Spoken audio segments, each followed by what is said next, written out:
नमस्कार, स्वागत है आपका के न्यूज में। मैं हूं आपके साथ विशाल। फ्रेंड, सबसे पहले हम बात करेंगे वक्फ मामले में सुप्रीम सुनवाई। केंद्र ने बुधवार को सुप्रीम कोर्ट में कहा कि वक्फ एक इस्लामी अवधारणा है, लेकिन यह इस्लाम का आवश्यक हिस्सा नहीं है, इसलिए इस पर संविधान के तहत मौलिक अधिकार के रूप में नहीं दावा किया जा सकता। सरकार की ओर से पेश हुए सॉलिसिटर जनरल तुषार मेहता ने शीर्ष कोर्ट से कहा कि जब तक वक्फ को इस्लाम का आवश्यक हिस्सा नहीं माना जाता, तब तक अन्य सभी विफल हो जाती हैं।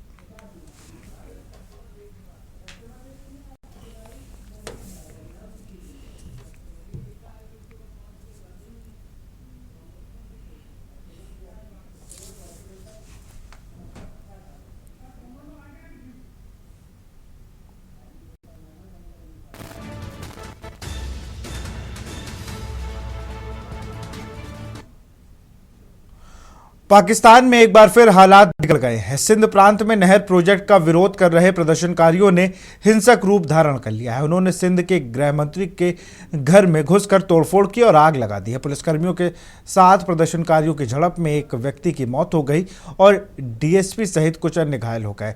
दरअसल भारत ने पाकिस्तान के साथ सिंधु जल समझौते को क्या रोका, वहां बवाल थमने का नाम नहीं ले रहा है। बता दें कि सिंधु नदी के पानी के आंदोलन जारी है। सिंधु प्रांत में सिंधु नदी पर विवादास्पद नहरों के निर्माण के खिलाफ विरोध प्रदर्शन और उग्र हो गया है। वहीं घटना की निंदा के साथ ही पड़ोसी देश में इसे आतंकवादी गतिविधि करार दे दिया गया है। कहा जा रहा है कि लोगों के विरोध प्रदर्शन पर कोई बैन नहीं है, लेकिन राजनीतिक शख्स के घर पर हमला की साजिश हो सकती है।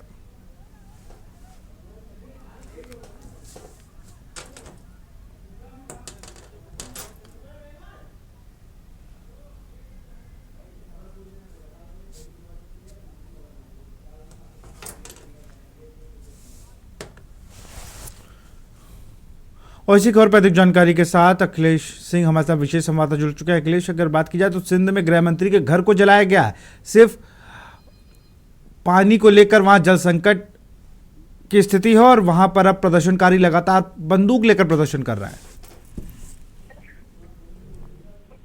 देखिए, पाकिस्तान में जो माहौल बना है, जब भारत तो पाकिस्तान के बीच तनाव के बाद जब दोनों के देश बीच शांति की शुरुआत हुई, तो सिंध प्रांत में अगर गृह के माहौल को देखा जाए तो वहां पर उनके मकान में लोग उसके बाद और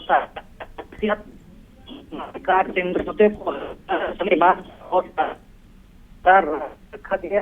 पाकिस्तान के संकट लगातार है वो पूरी तरह से धराशायी हो रही है और पाकिस्तान के अंदर वो नाराज जनता, वहां के गृह मंत्री कैसे और पाकिस्तान के अंदर चल रही है। और वहां के अगर माहौल बढ़ते रहे तो कह सकते हैं कि पाकिस्तान भी है कि जनता के बीच में गृह शुरू हो जाएगा। बिल्कुल, बहुत बहुत शुक्रिया अखिलेश, तमाम जानकारी के लिए आपका।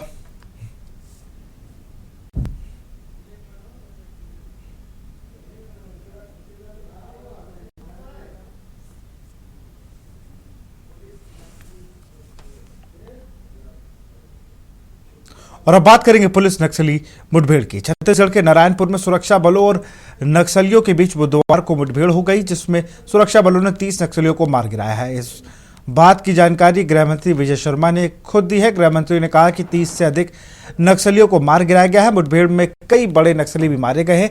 इस ऑपरेशन में एक सुरक्षाकर्मी की भी मौत हुई है, जबकि एक जवान घायल बताया जा रहा है। तलाशी अभियान अभी भी जारी है, इसलिए जब्त किए गए हथियारों के बारे में अभी जानकारी नहीं दी गई है। मरने वालों में शीर्ष नक्सली नेता नंबाला केशव राव उर्फ बसव राव भी शामिल है।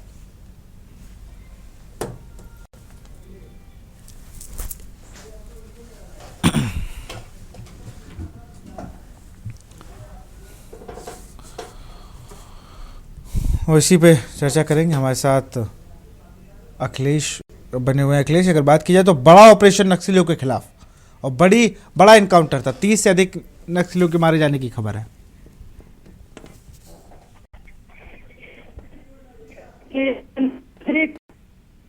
छत्तीसगढ़ का दौरा किया था और नक्सल प्रभावित बस्तर क्षेत्रों में गए थे और उस दौरान ऐलान किया गया था कि 2026 पूरी तरह से नक्सलियों को सहायक किया जाए और इस नक्सलियों के खिलाफ समेत तमाम इलाकों के अंदर शुरू किए गए थे और देर रात से नक्सली और सुरक्षा कर्मियों के बीच चल रही मुठभेड़ में करीब 2 दर्जन से अधिक नक्सली ढेर कर दिए गए थे। साथ ही और उसकी संख्या 30 से ज्यादा बताई जा रही है कि नक्सली मारे गए हैं और लगातार अभी नक्सलियों के खिलाफ ये ऑपरेशन जारी है। तो अब कहा जा सकता है कि नक्सलियों को सफा करने के लिए प्रदेश सरकार से लेकर केंद्र सरकार के बीच जिस तरह से एक संगठित होकर पैरामिलिट्री फोर्स ने कार्रवाई शुरू की है, उसी कार्रवाई के नतीजा है कि छत्तीसगढ़ में आज 26 से अधिक 27 करीब नक्सली ढेर किए गए हैं और ये आंकड़ा लगातार बढ़ने है क्योंकि भी ऑपरेशन और इस ऑपरेशन के तहत देखा जा सकता है कि नक्सलियों के भी देर रात तक और ढेर किए जाने की संभावना है। विशाल, बिल्कुल, बहुत बहुत शुक्रिया आपका अखिलेश तमाम जानकारी के लिए।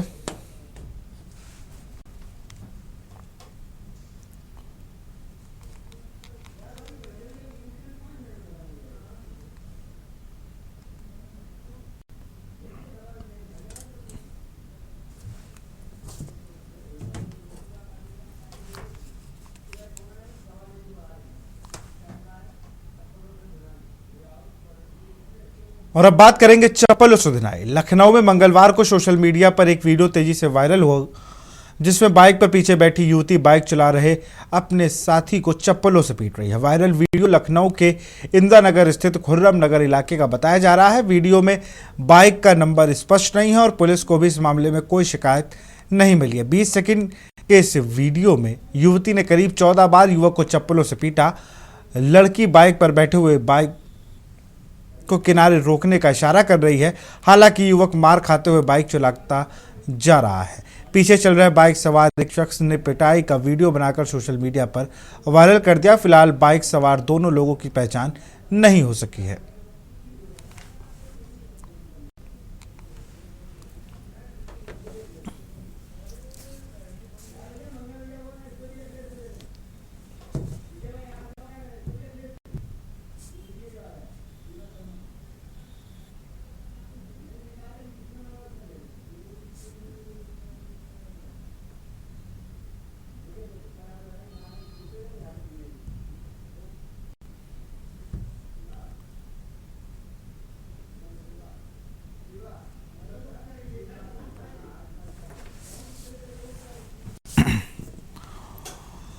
और इसी खबर पर अधिक जानकारी के साथ लखनऊ से हमारे संवाददाता शिवा शर्मा जुड़ चुके हैं। शिवा, क्या अब तक इन दोनों लोग की पहचान हो पाई है? कौन युवक और युवती थे?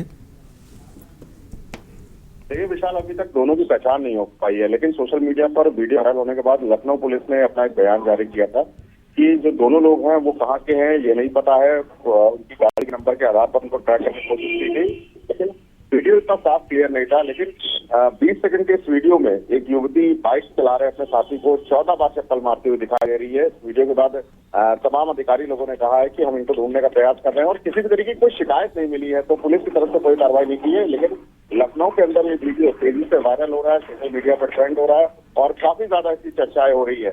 लेकिन दोनों का रिश्ता क्या है, दोनों में कोई लड़ाई हुई थी या नोकझोंक हुई थी या दोनों आपस में जानने वाले थे, ये जरूर सभी लोग जानने का प्रयास करना चाहते हैं। तो फिलहाल अभी जो वायरल वीडियो है उसकी चर्चाएं खूब हो रही है, लेकिन पुलिस के पास कोई जवाब नहीं है कि ये कौन लोग हैं और कहाँ जा रहे थे और आपस में इनका रिश्ता क्या है। और एक चीज़ और भी है शिवा कि ये कोई पहला ऐसा वीडियो नहीं है मारपीट का, मान लीजिए पहला वीडियो, लेकिन लगातार ऐसे कई वीडियो लखनऊ की सड़कों के वायरल होते हैं जिनमें कभी कार्रवाई नहीं, कभी कुछ नहीं। इस पर तो क्या कार्रवाई होगी, कोई शिकायत पत्र नहीं है, लेकिन लगातार ऐसे वीडियो वायरल होना भी अच्छी चीज़ें नहीं है। देखिए पुलिस इस बात को लेकर के संज्ञान लेती है, जब कोई विवाद होता है तो जरूर थाने या चौकी स्तर पर आता जरूर है और उसी के आधार पर कार्रवाई होती है। लेकिन विशाल, पुलिस के अधिकारी इस बात को लगातार कह रहे हैं कि इस पर कोई शिकायत पत्र उनको नहीं मिला। अगर किसी भी तरीके का दोनों के बीच में कोई विवाद ज्यादा होता तो शायद शिकायत पत्र या किसी भी माध्यम से, ट्विटर के माध्यम से उनको मिलता जरूर। तो दोनों के बीच का कोई विवाद ऐसा कोई नहीं लग रहा है कि थाने पुलिस चौकी तक आया जाए, और हो सकता है कि आपसी विवाद हो विशाल, इसीलिए इस तरीके की करतूत सामने आई है। जो वायरल वीडियो है वो बाइक चला रहे किसी एक व्यक्ति ने बनाया है पीछे से, और ये इंदिरा नगर के खुर्रम नगर इलाके का है, जो चलती हुई रोड है, जो रिंग रोड है, वहां पर ये बाइक सवार दिखे थे और युवती उसके पीछे जो बैठी हुई थी वो उसके चप्पलों से प्रहार कर रही थी। तो जरूर हो सकता है कोई आपसी रंजिश रही हो या आपसी कुछ मतभेद रहा हो, तब युवती ने आपा खो दिया और अपने साथी को मारा हो। फिलहाल लॉ एंड ऑर्डर की अगर बात करें तो पुलिस के अधिकारियों का कहना है कि इसमें कोई ऐसा विषय नहीं है कि कोई गंभीर जानकारी जो प्राप्त करनी चाहे वो मिल पाए। तो फिलहाल इस वायरल वीडियो को तकनीकी माध्यम से और देखा जा रहा है ताकि बाइक का नंबर ट्रेस हो सके और इन लोग की जान पहचान कराई जाए। बिल्कुल, आपने ये शिवा हमारे साथ। तो युवती बाइक रोकने का इशारा कर रही थी और इसी बीच उसने 20 सेकंड में 14 बार चप्पलों से युवक की पिटाई कर दी।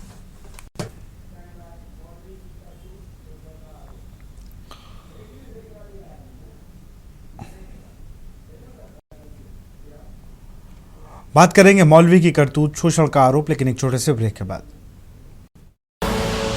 आप देख रहे हैं के न्यूज, खबरों का सारथी। आपका स्वागत है। लखनऊ में मड़ियाओं के नौबस्ता बड़ा खौदान स्थित मदरसा दारुल उलूम में तालीम की जगह एक मौलवी बच्चे का शोषण कर रहा है, जहां सैकड़ों की संख्या में शहर ही नहीं आसपास प्रदेशों के बच्चे दीनी तालीम लेने आते हैं। जहां यह गंदा काम करने की बात सामने आने पर एक किशोर के अभिभावक हैरान रह गए। उन्होंने परिजनों के साथ मदरसा में इसका विरोध किया तो वहां मौजूद दर्जन भर से ज़्यादा लोगों ने हमला बोल दिया, जिसमें पीड़ित के 5 परिजन गंभीर रूप से घायल हो गए। पीड़ित पक्ष ने कार्रवाई के लिए सोशल मीडिया का सहारा लिया और घटना के वीडियो वायरल कर दिया।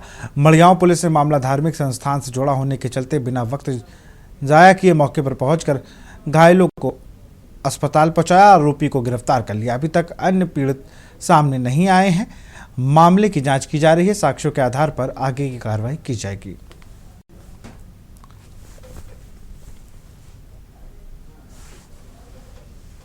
सीतापुर जनपद निवासी ताहिर द्वारा मड़ियाहू थाने में प्रार्थना पत्र दिया गया कि उसके नाबालिग बच्चे के साथ कुछ लोगों द्वारा दुर्व्यवहार किया गया है। इस सूचना के आधार पर तत्काल एफआईआर लॉन्च किया गया और इस संबंध में दोषी उस्ताद कारी अब्दुल बारी, गौस मोहम्मद और मोहम्मद शुएब को हिरासत में ले लिया गया है।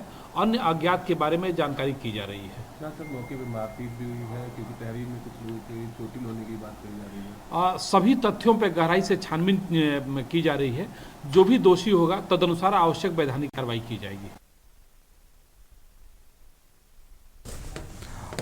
और इसी खबर पर एक जानकारी के साथ हमारे संवाददाता शिवा लगातार हमसे बने हुए। शिवा, अगर बात की जाए तो दर्जन भर से ज़्यादा लोगों ने हमला बोल दिया था। तालीमी जगह बच्चों के शोषण कर रहे मौलवी की जब शिकायत करने पहुंचे पीड़ित वहां पर।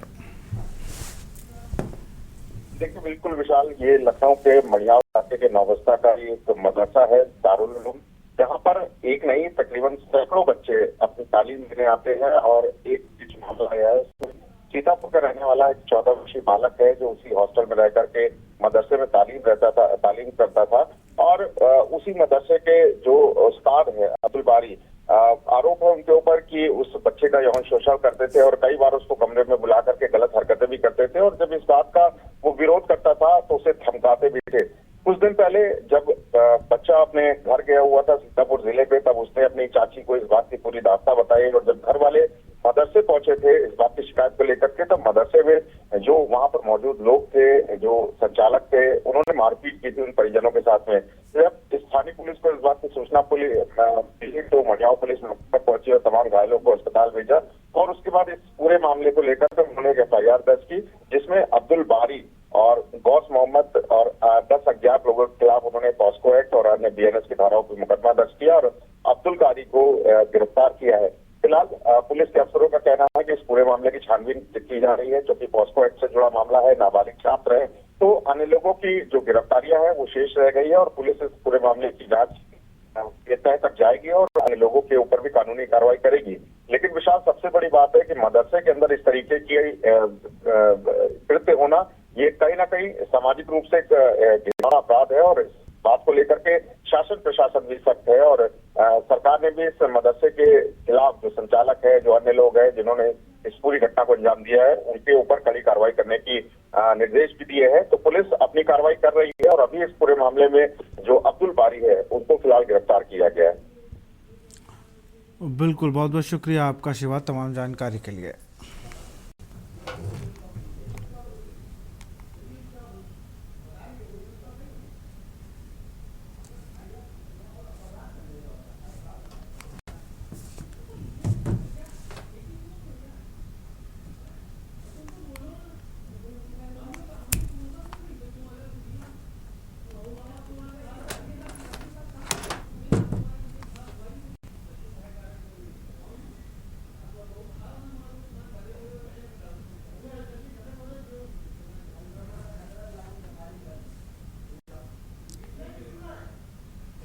और अब बात करेंगे संक्रमण का खतरा, लॉयन सफारी बंद। खबर इटावा से है, जहां शासन के निर्देश पर एवियन इन्फ्लुएंजा संक्रमण के मद्देनजर लॉयन सफारी पार्क को पर्यटकों के लिए 27 मई तक बंद कर दिया गया है। सफारी के उप निदेशक विनय सिंह ने बताया कि प्रधान मुख्य वन संरक्षक वन जीव उत्तर प्रदेश के निर्देशन पर एहतियात के तौर पर बंदी के फैसले को अमल में लाया गया। बता दें कि कल ही शासन ने राज्य के सभी जू और सफारी को 27 मई तक बंद करने के निर्देश जारी किए थे।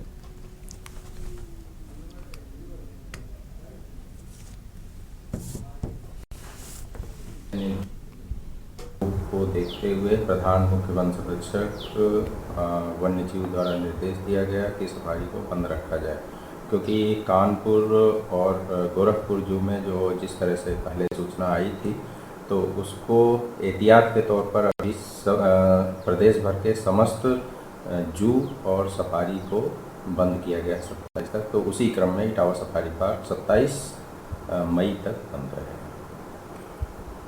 इसके बारे में अभी समस्त जो एहतियात बरतने के निर्णय लिए गए हैं कि जो नेशनल पार्क हैं उनको नहीं बंद किया है, लेकिन जो जू और सफारी के लिए जो निर्देश स्पष्टता प्राप्त हुए हैं उसके क्रम में इटावा सफारी पार्क को बंद किया गया है।